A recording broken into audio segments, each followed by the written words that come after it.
We begin tonight in Kaikoura with an increasingly desperate plea for help.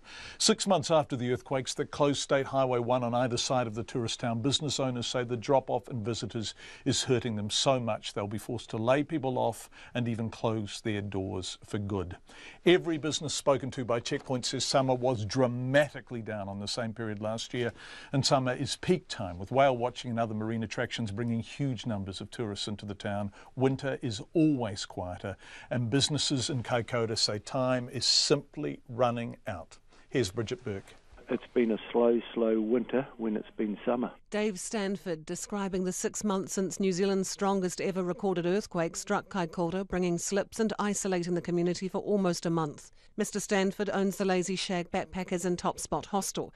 He says the situation is desperate, and with tourist access restricted to the inland road, people aren't coming. You know, it's logistically not possible for our main groups of people, like our bus companies, Kiwi Experience or Stray Travel, to leave Kaikoura, go through the windy inland road and end up in Picton in time for the 1 o'clock ferry. They'd have to leave here so early, and then they'd only limited spaces on the boats to take people out on the tours. I notice Whale Watch have still only got one boat running out of 4. Mr Stanford's kept the Lazy Shag Backpackers open, but Top Spot hasn't opened since the quakes because there just aren't enough visitors, and the construction workers who are in town aren't using local accommodation providers. I would imagine the restaurants are doing pretty well out of it, and I'd imagine the pubs are doing pretty well out of it. But what would have been a really big shot in the arm would have been if some of the workers have stayed here instead of spending goodness knows how much on their own village. But there was always talk that, there wouldn't be enough accommodation in the summer, etc., etc. Here, if the road's not going to be open till the end of the year, well, then you've already missed out on those good shoulder seasons. Like if you had a look back to November, the night of the earthquake, we had 75 in that night. We wouldn't have had a week with 75 in since then. Dennis Berman owns Dolphin Encounters. It's crippling for many businesses. There's right along the east coast. The people are very, hurting badly.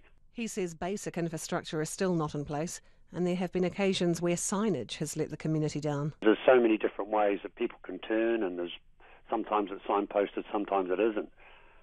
And you would think that would be something very, very simple to get done, so that people are not frustrated and don't end up driving all the way up here to be 10 minutes from Kaikoura and realise the road's closed and have to go all the way back. Mr Stanford says the government assistance package can't be used for wages, and with increased running costs at his backpackers over the winter, the future is looking grim. Having a 60-bed place open for 2 people, by the time you, keep all the lights ticking over, the whole place has got to be lit up and the whole place has got to be heated, etc., etc.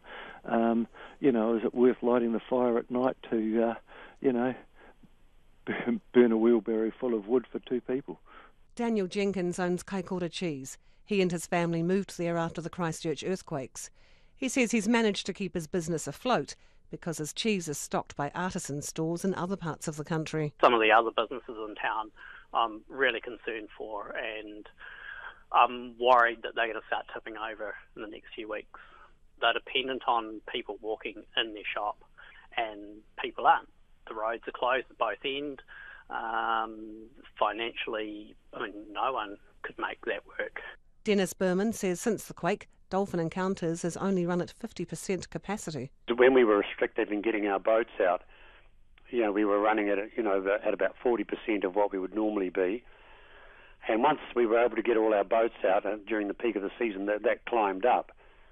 But I guess averaging it out, will be somewhere, now we've suddenly gone very, very quiet now, where we wouldn't normally be expecting that to happen. Dave Stanford says he's been unimpressed with the actions of his local MP, Stuart Smith. He'll attend a meeting for the last 10 minutes and talk with any other MPs that are there, and then be gone. I'm busy. I don't think he's listening much to what's happening here.